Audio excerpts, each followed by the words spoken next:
Hi, I'm Frances. Frances Ha. Hahaha. Nggak, asli Frances Holiday. Hai, jadi gue baca beberapa komentar di video pertama kalau nggak salah, di video tentang Clementine.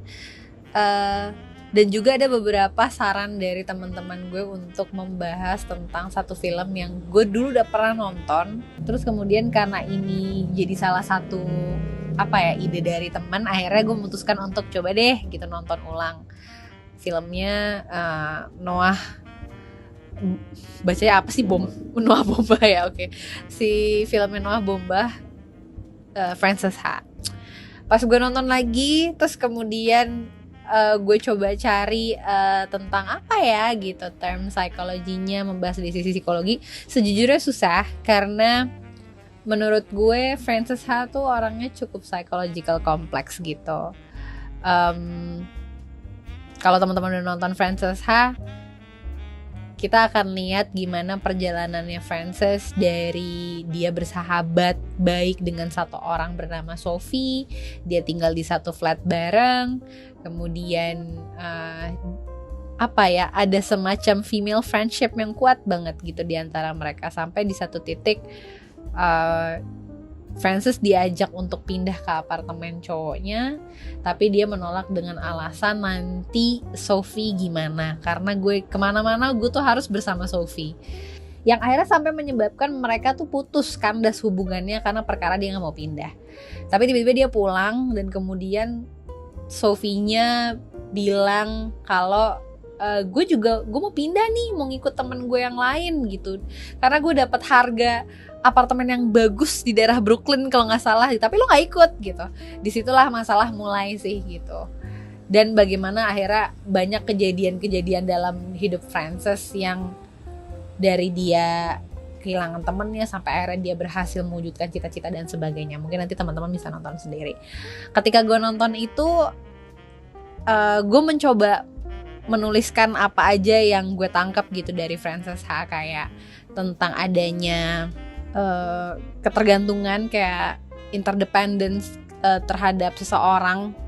Terus adanya gue sempat berpikir Frances nih ada krisis di self identity nggak ya gitu, kayak karena gue merasa kok Frances nih kayaknya identitasnya sudah melebur dengan teman baiknya si Sophie ini gitu, yang akhirnya membuat dia tuh kayak semacam goyang gitu ketika temennya cabut dari apartemennya. Terus gue harus gimana, dan kayak dia kayak orang yang cukup linglung gitu. Tapi pas gue cek di crisis self identity, kayaknya nggak juga gitu, karena kalau istilahnya nih di psikologi, ada satu psikolog namanya Erik Erikson. Dia punya teori namanya psychosocial development, di mana orang itu punya stage-stage dalam hidup gitu. Di mana stage pertama berkembangnya dari lahir sampai usia 3 tahun. Stage berikutnya usia berapa sampai sekian. Nah, ada satu stage-nya namanya identity versus role confusion yang terjadi di usia 12 sampai 18 tahun. Jadi biasanya remaja ya gitu. Yang kemudian tahap dalam hidup itu tuh menentukan bagaimana seseorang menemukan identitas dirinya atau enggak gitu. Tadinya gue pikir dia self identity-nya itu goyang gitu atau enggak jelas, tapi kok gue pikir-pikir Frances cukup yakin kok dengan cita-citanya sebagai balerina gitu. Dia pengen punya sekolah sendiri, dia pengen punya murid, dan dia cukup komit gitu dengan mengejar itu. Nah, sampai akhirnya ketika gue nggak bisa menemukan term psikologi lain,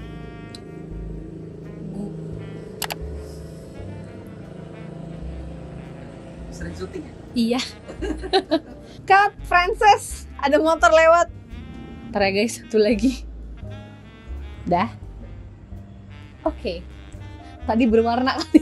Ada motor lewat. Kembali ke black and white.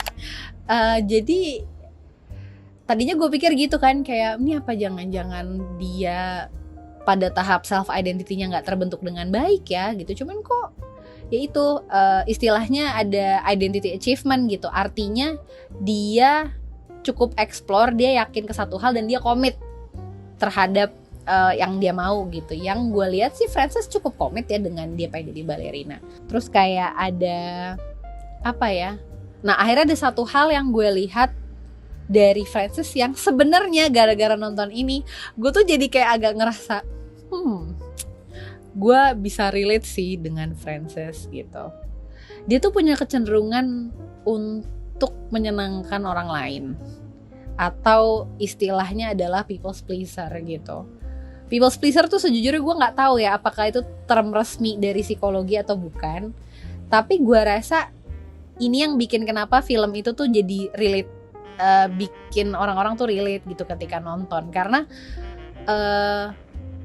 gue rasa semua orang punya fase dimana lo tuh pengen menyenangkan semua orang. Mungkin gak semua orang ya, sebagian besar orang lah gitu, termasuk gue. Makanya kenapa gue merasa gue pengen ngomongin ini walaupun gue tuh belum bisa menemukan term psikologi yang tepat gitu. Karena gue melihat Frances tuh cukup banyak terombang-ambing,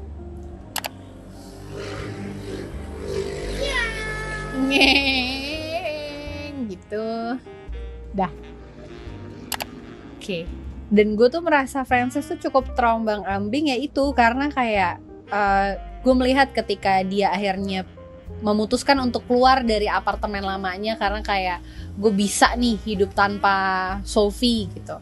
Dia pindah ke apartemen baru bersama dua laki-laki yang akhirnya menjadi teman baiknya dia gitu. Cuman gue masih sering aja ngelihat kecenderungannya dia tuh untuk apa ya, kayak ada momen-momen kayak sebenarnya dia tuh udah punya keputusan untuk enggak, gue nggak bisa makan, gue mau pergi gitu karena gue butuh pergi sekarang. Tapi nanti Katu tuh tiba-tiba dia udah makan di meja makan dengan temennya, roommate barunya gitu yang dia baru kenal dan dia nggak nyaman-nyaman juga sebenarnya ngobrol sama orang ini gitu. Jadi gue melihat ada kecenderungan Frances tuh kayak pengen menyenangkan orang ya gitu. Akhirnya gue juga coba cari apa ya termnya. Ada akhirnya termnya namanya good girl syndrome. Gitu. Sebenarnya good girl syndrome ini ya mirip-mirip sih dengan people's pleaser gitu, bahwa kayak ya gitu, ada istilah, ada good girl syndrome ini sebenarnya menurut gue mirip-mirip dengan people's pleaser gitu, bahwa ada keinginan untuk dianggap baik gitu sama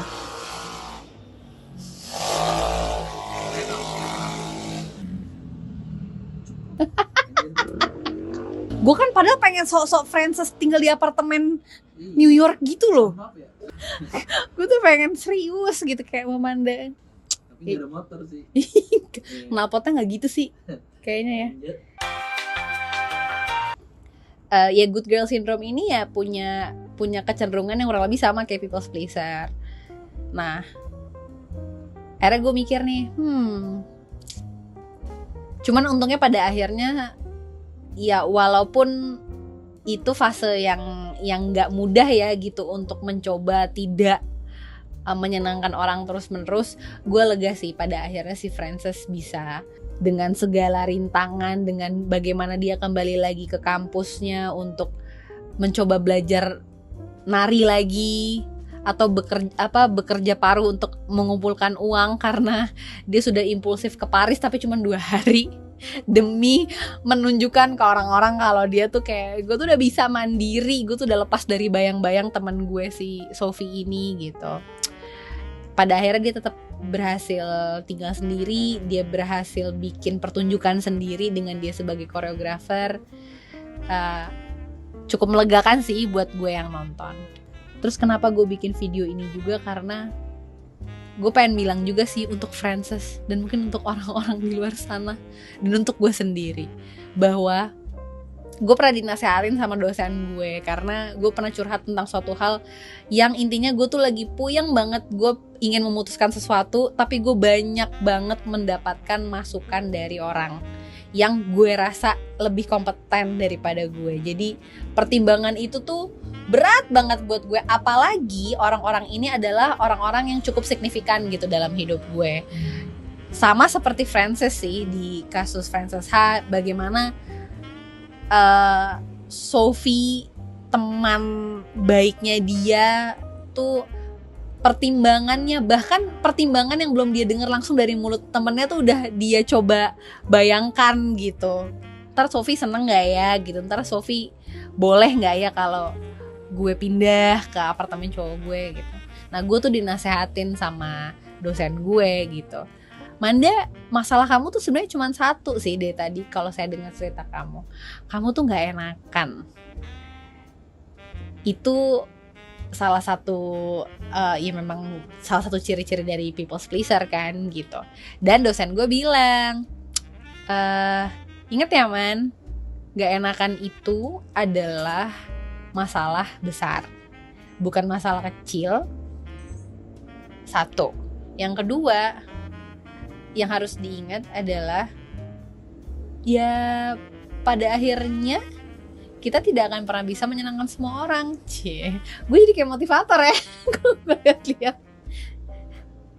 Itu sih gitu yang akhirnya gue pikir, untungnya dalam perjalanannya ya Frances berhasil juga sih setelah naik turun ketemu orang, mencoba berjarak dengan temannya sendiri, yang akhirnya kemudian dia menemukan jalannya dan dia berusaha untuk mencapai apa yang dia inginkan dari dulu, ya tanpa pengakuan atau tanpa tanpa menunggu persetujuan significant others-nya, which is si Sophie itu gitu.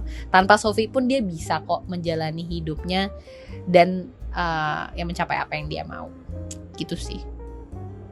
Tapi emang kompleks sih tentang ngomongin tentang friendship ini. Yang menarik adalah gue tuh baca soalnya wawancaranya Greta Gerwig, Noah Baumbach sama salah satu jurnalis lah gitu. Karena ngomongin friendship itu, ini sesuatu yang tricky karena female friendship, male friendship tuh bukan sesuatu yang legal. Karena ketika lo ngomongin marriage, itu kan legal ya gitu, dan lo bisa sangat yakin ngomongin tentang intimasinya, lo bisa sangat yakin ngomongin tentang patah hatinya gitu. Tapi friendship tuh bukan sesuatu yang legal gitu. Tapi nggak berarti lo patah hati juga, karena kan ya itu juga ya.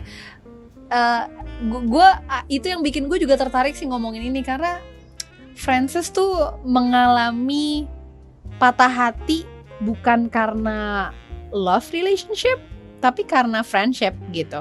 Dan bagaimana patah hatinya itu juga nggak kalah besar ketika lo punya relasi dengan relasi intim gitu ya dengan pasangan lo gitu. Dan itu menurut gue memang salah satu proses dewasa juga sih, bahwa kadang-kadang memang iya friendship tuh juga hilang gitu aja. Lo seiring waktu teman-teman lo akan ganti, teman lo yang dulu deket banget akan ada satu titik di mana ya dia akan pergi juga, ya either karena kerjaan, either karena mimpinya juga cukup beda dan memang harus dia kejar sendiri juga gitu.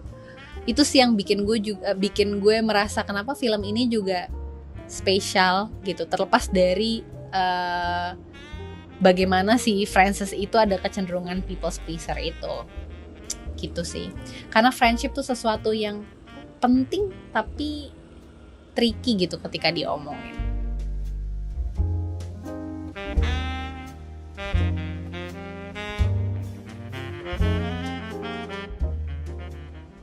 Nah gitu sih. Sekian video kali ini.